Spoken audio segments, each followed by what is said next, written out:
Mikel Pirro akhirnya angkat bicara. Analisis jernih soroti insiden Marc Marquez dan Bezzecchi di Mandalika.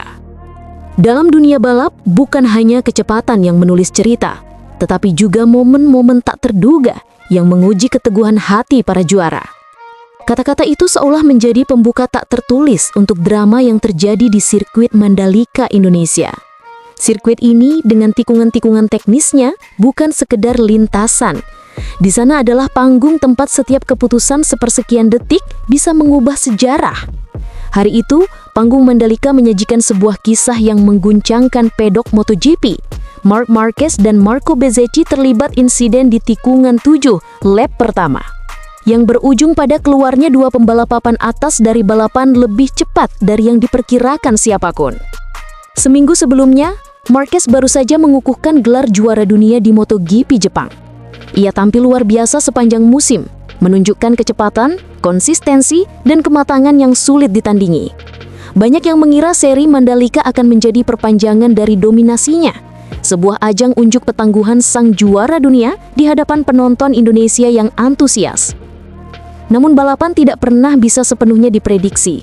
Dalam dunia yang bergerak secepat MotoGP, satu kesalahan kecil, satu momen terlambat mengerem, atau satu kontak ringan dapat menjadi titik balik. Saat lampu start padam, Marquez melesat dengan agresif, mencoba mengambil posisi depan. Bezzecchi berada di belakangnya, membayangi dengan jarak yang sangat dekat. Kedua pembalap ini dikenal memiliki gaya menyerang sejak awal, mencoba mengontrol ritme balapan sejak tikungan pertama. Lap pertama menjadi medan di mana semua pembalap berusaha mempertahankan posisi terbaik. Dan itu berarti kecepatan tinggi, ruang sempit, dan reaksi instan. Ketegangan seperti ini selalu terasa jelas di tikungan-tikungan awal. Dan Mandalika, dengan karakter aspalnya yang unik, bukanlah tempat yang memberi banyak ruang untuk kesalahan. Saat mereka memasuki tikungan 7, sebuah tikungan teknis yang menuntut kombinasi pengereman presisi dan perubahan arah halus, Bezzecchi terlihat sedikit terlambat menekan rem. Dalam kecepatan tinggi, motor yang terlambat mengerem akan kehilangan sedikit kestabilan ketika mulai direbahkan. Itulah yang terjadi. Ban depan motornya kehilangan grip sesaat dan dalam waktu kurang dari 1 detik, bagian depannya menyentuh ban belakang Ducati Marc Marquez. Kontak itu terlihat kecil di layar, tapi efeknya besar. Marquez kehilangan keseimbangan dan terpelanting keras ke gravel dan terseret motor beberapa meter. Ia langsung memegangi bahu kanannya, area yang pernah mengalami cedera serius di masa lalu. Bezzecchi pun ikut terjatuh dan tidak bisa melanjutkan balapan. Dalam satu momen cepat, dua nama besar tersingkir. Suasana di garasi Ducati Lenovo berubah seketika. Dari semangat tinggi jelang start menjadi keheningan mencekam. Kru tim berdiri terpaku menaksikan tayangan ulang. Wajah-wajah tegang menghiasi pedok. Di tengah suasana itu, satu sosok berdiri dengan ekspresi serius namun tenang.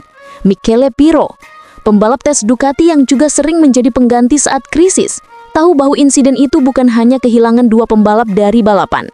Ini adalah momen yang menuntut analisis, ketenangan, dan kepemimpinan. Setelah situasi sedikit reda, Pirro kemudian berbicara kepada media. Ia tidak terbawa emosi. Dengan nada tenang dan kalimat yang tertata rapi, ia menggambarkan apa yang terjadi dari sudut pandangnya. Kami semua langsung terdiam. Tidak ada yang menyangka Marquez akan mengalami kecelakaan seperti itu, apalagi di lap pertama, ujarnya. Namun yang menarik bukan hanya ketercukutannya, melainkan sikapnya dalam melihat kejadian tersebut. Pirro dengan tegas menyatakan bahwa tidak ada pihak yang patut disalahkan. Setelah saya melihat tayangan ulang, Bezzecchi kehilangan sedikit kendali di titik pengereman dan semuanya terjadi sangat cepat. Saya rasa kita tidak bisa menyalahkan Marco atau Marc. Ini murni kecelakaan dan saya yakin Marc setuju dengan pendapat saya. Dia bukan tipe pembalap yang suka mencari kambing hitam, kata Pirro. Pernyataan ini selaras dengan sikap Marc Marquez sendiri. Alih-alih menyalahkan, sang juara dunia memilih untuk tetap tenang. Ia menyampaikan pesan singkat yang mencerminkan kedewasaannya. Saya tahu resiko setiap kali turun ke lintasan. Ini bagian dari balapan. Yang penting sekarang adalah fokus pada penyembuhan dan kembali dengan 100% sebelum musim berakhir. Reaksi Marquez ini mendapatkan pujian luas di pedok. Tidak semua pembalap bisa merespon insiden besar dengan ketenangan seperti itu. Michele Pirro juga menyebutnya sebagai mentalitas seorang juara sejati. Marc tahu bagaimana menghadapi situasi sulit. Dia tidak mencari siapa yang salah. Dia hanya fokus untuk kembali. Itu mentalitas yang jarang dimiliki pembalap lain, ujar Pirro. Sebagai pembalap penguji, Pirro juga menyoroti faktor teknis yang berperan dalam insiden ini. Ia menjelaskan bahwa Mandalika memiliki karakter aspal dengan tingkat grip yang tidak merata, terutama di tikungan 7. Ketika pembalap menekan rem sedikit terlambat, bahkan sepersekian detik saja, hasilnya bisa fatal. Ini bukan soal kurangnya kemampuan, tapi sifat alam sirkuit yang menuntut presisi ekstrim. Lap pertama dengan kepadatan pembalap dan jarak yang rapat membuat kemungkinan kontak semakin tinggi. Dalam situasi seperti ini, kesalahan kecil bisa berujung pada konsekuensi besar. Setelah kejadian, Pirro juga memastikan bahwa tidak ada masalah mekanis pada motor Marquez maupun Bezzecchi. Ini murni soal timing dan posisi. Dalam dunia balap, tidak semua bisa dikendalikan pembalap. Ada faktor kondisi lintasan, tekanan ban, suhu aspal, hingga turbulensi angin yang bisa mempengaruhi kestabilan motor dalam sepersekian detik. Dengan Marquez dipastikan absen pada 2 seri mendatang, Ducati Lenovo harus segera menyusun rencana baru. Pirro sebagai pembalap pengganti akan mengambil peran penting dalam menjaga stabilitas tim. Namun fokus utama tetap sama, pemulihan Marquez. Tim tidak memberikan tekanan apapun padanya untuk kembali cepat. Mereka memahami betul bahwa kesehatan jangka panjang jauh lebih penting daripada poin di klasemen. Meski tidak turun ke lintasan, Marquez akan tetap terlibat aktif dalam diskusi teknis. Ia memberikan masukan, berdiskusi dengan teknisi, dan tetap menjadi bagian dari strategi tim. Semangatnya untuk terus berkontribusi bahkan ketika cedera menjadi bukti mengapa ia dianggap sebagai salah satu pembalap yang paling berpengaruh dalam sejarah MotoGP modern ini. Michele Pirro kemudian menutup komentarnya dengan pernyataan yang mencerminkan filosofi dunia balap. Tidak ada trek yang sempurna. Yang penting adalah pembalap memahami batasnya dan selalu waspada terhadap kondisi lintasan. Mandalika adalah sirkuit teknis, dan itu bagian dari tantangan, ujarnya tegas. Insiden di Mandalika bukan sekedar tabrakan. Ini adalah kisah tentang resiko, kecepatan, ketidakpastian, dan mentalitas juara. Tikungan 7 menjadi saksi bagaimana satu momen kecil bisa mengguncangkan sebuah akhir pekan. Namun lebih dari itu, Mandalika juga menjadi panggung yang menunjukkan sisi lain dunia balap. Sisi di mana ketenangan, kedewasaan, dan solidaritas tim menjadi pondasi menghadapi badai. Dalam dunia MotoGP, cerita tidak hanya ditulis oleh siapa yang finish pertama, tapi juga oleh mereka yang mampu bangkit setelah jatuh. Dan disinilah cerita Marquez, Bezzecchi, dan Pirro menemukan babnya penting. Jorge Martin tegaskan, bertekad menantang dominasi seorang Marc Marquez. Dalam dunia balap, kemenangan bukanlah sekedar soal siapa yang lebih cepat melewati garis finish. Ada cerita panjang tentang keteguhan, kesabaran, dan keberanian yang seringkali tidak terlihat di permukaan. Jorge Martin, juara dunia MotoGP 2024, adalah sosok yang kini berdiri di titik persimpangan antara luka, keraguan, dan kebangkitan. Musim 2025 menjadi saksi betapa kerasnya jalan yang harus ia tempuh dari cedera berulang, tekanan mental, hingga keraguan akan masa depan. Namun di balik itu semua, ia kembali dengan semangat baru, menatap ke depan dengan tekad untuk menantang dominasi Marc Marquez yang kini seolah tak terbendung. Sejak pramusim, nasib seolah mempermainkan Martin. Cedera datang di saat yang paling krusial ketika ia seharusnya membangun ritme dan persiapan saat baru pindah ke tim Aprilia. Saat mencoba kembali, cedera lain menghantam membuatnya hampir tak berdaya mengendalikan Aprilia hingga liburan musim panas tiba. Untuk seorang pembalap kelas dunia, momen itu bukan sekedar kehilangan fisik, melainkan juga kehilangan arah. Keraguan pun merayap, apakah ia masih bisa kembali ke performa terbaik? Apakah karirnya akan terhenti di tengah jalan setelah mencapai puncak sebagai juara dunia? Namun di tengah badai keraguan itu, Martin justru menemukan pelajaran hidup. Rasanya intens, bukan hanya karena cederanya. Ada keraguan tentang diri saya, tentang masa depan saya. Namun saya melihat ini sebagai proses pembelajaran. Saya percaya saya dikirim ke jalan ini dari atas untuk membuat saya lebih kuat, ucapnya dalam wawancara terbarunya. Kata-kata itu bukan sekedar curahan hati, melainkan refleksi seorang juara, seorang pembalap yang memahami bahwa setiap luka membawa makna, setiap kegagalan membuka pintu menuju kekuatan baru. Kini suasana pit Aprilia kembali hangat. Martin berhasil mengembalikan energi positif di timnya, membangun fondasi yang ia yakini akan menjadi bekal berharga untuk musim mendatang. Saya berusaha membangun fondasi yang kokoh, agar saya bisa bertarung tahun depan. Lanjutnya dengan tegas. Fondasi itu tak hanya soal teknis pada motor, melainkan juga hubungan emosional antara pembalap dan tim. Jorge Martin tahu, dalam MotoGP kemenangan lahir dari sinergi antara manusia dan mesin, antara strategi dan kepercayaan. Setelah melalui perselisihan dan keraguan di awal musim, kini ia dan tim Aprilia berdiri di jalur yang lebih tenang, siap mempersiapkan diri menghadapi tantangan yang jauh lebih besar. Tantangan itu jelas bernama Marc Marquez. Dominasi Marquez musim ini bersama Ducati adalah kenyataan yang tak bisa diabaikan. Ia tampil sebagai sosok yang hampir tak tersentuh, membawa Ducati ke level baru dengan kombinasi kecepatan, agresivitas, dan mental baja yang khas. Bagi banyak pembalap, Marquez bukan hanya rival di lintasan, tetapi juga bayang-bayang yang menghantui psikologis mereka. Namun Martin tidak melihat dominasi itu sebagai alasan untuk menyerah. Justru sebaliknya, ia menjadikannya sebagai bahan bakar untuk motivasi. Saya akan melakukan segalanya untuk bersaing melawan Marc dan Ducati yang sangat kuat. Saya dan tim akan memberikan segalanya untuk memperjuangkan kejuaraan dunia. Ucapnya menegaskan tekad. Ucapan itu bukan hanya sekedar retorika. Jorge Martin adalah pembalap yang pernah membuktikan dirinya mampu melawan arus. Di musim 2024, ia menghadapi tekanan besar dari Pecco Bagnaia, namun berhasil keluar sebagai juara dunia. Itu menunjukkan bahwa ia memiliki mentalitas juara yang bisa bangkit di saat paling sulit. Kini, meski badai cedera menghantam, ia percaya pada proses membangun kembali. MotoGP bukan sekadar arena adu cepat. Ia adalah panggung tempat para gladiator modern bertarung dengan keberanian, kecerdikan, dan hati. Jorge Martin tahu, untuk kembali ke puncak, ia harus memadukan semuanya. Konsistensi di lintasan, hubungan kuat dengan tim, serta keberanian untuk menantang nama besar seperti Marquez. Di balik layar, Aprilia juga tahu bahwa mereka punya peluang. Dengan atmosfer yang kini lebih tenang dan visi jangka panjang yang mulai jelas, mereka mempersiapkan paket teknis yang lebih kompetitif. Aprilia ingin menjadikan Jorge Martin bukan hanya sebagai pembalap utama, tetapi juga sebagai simbol kebangkitan tim. Ketika ditanya soal ambisinya, Martin selalu menegaskan satu hal.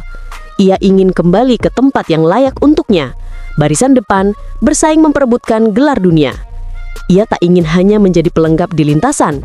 Ia ingin menjadi penantang sejati, sosok yang mampu mematahkan dominasi dan mengukir sejarah baru. Musim depan, dunia balap akan menunggu jawabannya. Apakah Jorge Martin mampu bangkit dari luka dan menjadikan pengalamannya sebagai kekuatan baru? Apakah ia mampu menjadi sosok yang menghadang langkah besar Marc Marquez atau bahkan merebut kembali singgasananya? Satu hal yang pasti, MotoGP 2026 akan menjadi panggung besar di mana semua mata tertuju pada persaingan ini. Jorge Martin sudah bertekad akan memberikan segalanya. Dan ketika seorang juara dunia berkata demikian, dunia tahu bahwa pertarungan baru yang lebih sengit sedang menanti di depan mata. Diminta rayakan gelar dengan angka 7 bukan 9, begini reaksi dan cara Marc Marquez menyikapinya. Menjelang laga match point MotoGP 2025 di Motegi, Jepang, sebuah kabar mengejutkan menyeruak dari balik layar dunia balap. Liberty Media, sebagai pemilik baru hak komersial, bersama Dorna, dikabarkan telah meminta Marc Marquez untuk merayakan gelar dunianya dengan menggunakan angka 7, bukan 9 seperti yang selama ini tercatat dalam sejarah karirnya. Menurut laporan motorsport.com, permintaan itu bukan tanpa alasan. Liberty ingin menggeser citra kejuaraan dunia balap motor menjadi lebih menonjolkan kelas premier, yakni MotoGP, dan secara perlahan menempatkan Moto2 dan Moto3 sebagai kelas sekunder. Pola ini mencerminkan model di Formula One, di mana hanya gelar utama F1 aja yang diagungkan, sementara F2 dan F3 lebih dianggap sebagai jenjang pembibitan. Sejak pertama kali digelar pada 1949, Grand Prix balap motor memang memperlakukan semua kelas sebagai bagian integral dari kejuaraan dunia. Gelar dari GP 125, kini Moto3, GP 250, kini Moto2, hingga kelas utama selalu diperhitungkan dalam statistik total gelar seorang pembalap. Dalam konteks inilah, Marquez selama ini diakui sebagai pemilik 8 gelar dunia, termasuk 6 dari kelas MotoGP. Namun, situasi tampaknya mulai berubah. Dalam kunjungan perwakilan Liberty ke sirkuit Misano pada seri San Marino pertengahan September pertama lalu, muncul dorongan internal untuk melakukan reposisi citra. Moto2 dan Moto3 akan dipromosikan sebagai kelas pengembangan, sementara MotoGP didorong sebagai satu-satunya mahkota sejati yang diperhitungkan secara resmi dalam branding global ke depan. Demi memperkuat langkah tersebut, Liberty dan Dorna bahkan dikabarkan telah menginstruksikan para broadcaster untuk memberi porsi sorotan jauh lebih besar pada MotoGP, sembari mengurangi porsi liputan Moto2 dan Moto3. Implikasinya, jika Marquez berhasil mengunci gelar dunia di Motegi, maka perayaan resminya akan dipromosikan sebagai 7 kali juara dunia MotoGP, alih-alih 9 kali juara dunia Grand Prix. Bagi sebagian pihak, langkah ini dinilai bisa mengikis sejarah yang telah lama dijunjung dalam dunia balap motor. Namun Liberty tampaknya menilai penguatan citra kelas Premier lebih penting demi kepentingan komersial jangka panjang, terutama untuk memaksimalkan potensi pasar global MotoGP yang kini sedang berkembang pesat. Menanggapi hal ini, dikabarkan Marquez memutuskan untuk tidak terseret dalam pusaran kontroversi tersebut. Alih-alih menuruti permintaan Liberty dan Dorna untuk merayakan dengan angka 7, sang baby alien justru memilih sesuatu yang jauh lebih sederhana sekaligus simbolis, yakni angka 1. Keputusan ini diambil untuk menghindari diskursus dan perdebatan yang tidak perlu, tulis El Periodico dalam laporannya. Marquez akan merayakan gelarnya dengan angka 1 di kaos, spanduk, dan selebrasinya. Pesan bahwa ia adalah sang nomor 1 dunia saat ini tanpa perlu membahas total gelar masa lalu. Sikap Marquez ini dinilai sebagai langkah elegan yang menunjukkan kematangan seorang juara. Ia tidak ingin kemenangan terbesarnya musim ini dikaburkan oleh perdebatan teknis tentang cara menghitung gelar. Bagi Marquez, angka hanyalah simbol. Yang terpenting adalah membuktikan siapa yang tercepat dan terbaik di lintasan. Sesuatu yang telah ia lakukan sepanjang musim 2025 dengan dominasi nyaris mutlak. Maka ketika Liberty mencoba mendefinisikan ulang sejarah, Marquez justru menanggapi dengan rendah hati. Cukup 1 angka untuk menggambarkan siapa penguasa sejati, angka 1. Dalam banyak kesempatan, Marquez sendiri pernah menegaskan bahwa obsesinya bukan pada jumlah gelar, melainkan pada sensasi mengalahkan para rival terbaik di atas motor tercepat. Musim ini, bersama Ducati, ia telah membuktikannya lewat rangkaian kemenangan brilian yang mengembalikannya ke puncak dunia. Keputusan ini juga dipandang sebagai pesan simbolis bagi dunia balap, bahwa gelar, penghargaan, dan rekor hanyalah konsekuensi dari kerja keras, bukan tujuan utama. Dengan memilih angka 1, Marquez menegaskan bahwa setiap musim dimulai dari nol, dan hanya performa terkinilah yang benar-benar menentukan siapa yang pantas disebut raja. Kini, dunia menanti apakah di Motegi nanti Marquez benar-benar akan mengunci gelar dunia ke-7-nya di kelas MotoGP atau yang ke-9 dalam hitungan di semua kelas, sekaligus mengukuhkan dirinya sebagai simbol keunggulan mutlak di era baru MotoGP. Apapun angka yang tertera di spanduk selebrasinya nanti, satu hal sudah pasti, musim 2025 telah menjadi saksi kebangkitan salah satu talenta paling langka yang pernah lahir di dunia balap roda 2. Dan lewat 1 angka yang sederhana itu, Marquez seolah ingin berkata kepada dunia, "Aku bukan hanya juara masa lalu, aku adalah nomor 1 saat ini." Sang singa Ducati yang tak lagi diam. Marc Marquez, mereka hanya mengobarkan api kemarahan saya. Api tak pernah memilih kapan ia menyala. Tapi seorang petarung sejati tahu kapan ia harus membakarnya. Kalimat itu terasa tepat menggambarkan akhir pekan di Misano. Selama akhir pekan yang penuh tekanan, hingga bendera finish berkibar, pembalap Spanyol itu mengukir narasi yang menggetarkan. Nyaris seperti adegan dalam film yang ia tulis sendiri. Sejak awal pekan, tekanan menumpuk di pundaknya. Kesalahan kecil terjatuh di sprint hari Sabtu, membuat para penggemar fanatik lokal langsung menghujani dengan sorak-sorai ejekan, olok-olokan, dan cemoohan dari tribun suara yang begitu menggelegar. Tapi Marc bukan tipe yang menjawab dengan dalih. Ia menjawab dengan kecepatan. Ia menjawab dengan presisi. Dan yang paling penting, ia menjawab dengan kemenangan yang tak terbantahkan. Dalam pernyataan pasca balapan, wajahnya memancarkan ketenangan yang hanya dimiliki pembalap besar yang sudah berkali-kali melawan badai. Pada akhirnya, saya merasa sudah waktunya berbicara di trek hari ini. Karena kami membuat kesalahan kemarin. Ucapnya pelan namun mantap. Kalimat sederhana itu terasa seperti sebuah deklarasi bahwa satu kesalahan tidak pernah cukup untuk meruntuhkan semangat seorang juara. Tekanan dari media, kritik dari publik, dan gosip di paddock, Semua itu menurutnya bukan penghalang, justru menjadi bahan bakar. Komentar-komentar itu hanya membakar semangat di dalam diri. Teruslah berkubar, ujarnya lagi. Mata tajamnya memancarkan sesuatu yang tak bisa dibeli. Kebanggaan dan bara yang belum padam. Balapan itu sendiri berjalan seperti simfoni yang ia kendalikan. Sejak awal, Marc Marquez mengatur tempo, menjaga ritme, dan membatasi risiko dengan ketelitian surgikal. Ia bahkan mengaku harus mengendalikan emosinya ketika mendapatkan peringatan track limit di tikungan 11 dan 2 tikungan terakhir. Karena satu kesalahan tambahan berarti hukuman long lap yang bisa menghancurkan segalanya. Saya tahu, satu lampu hijau lagi berarti putaran panjang. Jadi saya harus ekstra hati-hati, katanya. Namun di balik semua itu, ada lapisan cerita lain yang lebih dalam. Tentang mentalitas seorang juara yang tak mau tenggelam dalam bayangan siapapun. Saat ditanya soal perebutan gelar melawan adiknya, Alex Marquez, ia hanya tersenyum. Kita akan berusaha menyelesaikannya sesegera mungkin, tanpa menggila. Menyelesaikannya di kandang Honda tidaklah penting. Yang penting adalah meraihnya, dimanapun itu. Tidak ada retorika kosong, tidak ada obsesi berlebihan. Yang ada hanyalah fokus pada tiap balapan, satu demi satu. Seolah tiap lap itu dunia yang harus ia menangkan. Baginya, angka hanyalah angka.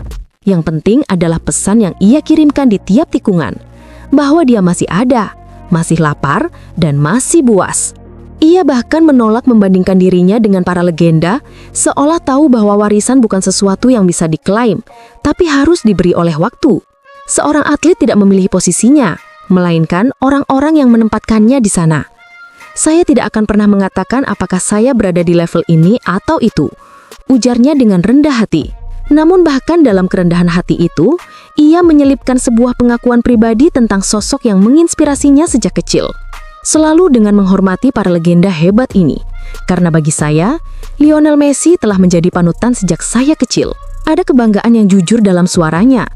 Seolah ingin mengatakan bahwa ambisinya bukan untuk menjadi Messi dari dunia balap, melainkan menjadi Marc Marquez, versi terbaik yang mungkin ada. Balapan di Misano ini menguras segalanya. Ia mengaku fisiknya dipaksa bekerja hingga batas, persis seperti akhir pekan sebelumnya. Tidak, balapan ini benar-benar mengerahkan segalanya, seperti akhir pekan lalu, katanya tegas.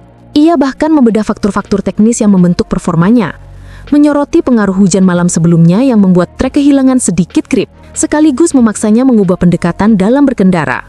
Kita meningkatkan kecepatan karena kondisi trek. Karena hujan tadi malam membuat kita sedikit kehilangan grip. Jelasnya, di balik kalimat teknis itu, tersirat betapa adaptifnya Marc Marquez. Kemampuan membaca kondisi dan mengubah strategi seketika adalah kualitas yang hanya dimiliki para pembalap besar. Bagi Marc Marquez, setiap akhir pekan adalah arena pertarungan. Setiap balapan pasti ada yang tersingkir. Yang penting, kita keluar dan membuat segalanya sulit, ujarnya sambil tersenyum. Kalimat itu sederhana, tapi diucapkan dengan keyakinan seekor singa yang baru saja menancapkan kukunya dalam-dalam di tanah kekuasaannya. Ketika disinggung soal dominasi Aprilia dan Ducati, ia menolak menyederhanakannya sebagai pertarungan antar merek. Saya rasa bukan hanya Ducati atau Aprilia. Ini sedikit kombinasi dari gaya berkendara, motor, ban, dan trek, jelasnya. Ia tahu kemenangan bukan hanya soal mesin, tapi tentang kesatuan antara tubuh, pikiran, dan teknologi yang bergerak harmonis seperti orkestra. Dan pada akhirnya, ia menutup pembicaraan dengan satu pernyataan yang merangkum seluruh akhir pekan ini. Yang penting, kita tampil di sana, hadir di sana, dan berjuang. Tidak ada janji berlebihan, tidak ada drama. Hanya kepastian bahwa selama ia masih menunggangi Ducati merah itu, setiap lap akan jadi pertarungan hidup dan mati. Dan bahwa siapapun yang mencoba menjenakannya harus siap menatap mata seekor singa.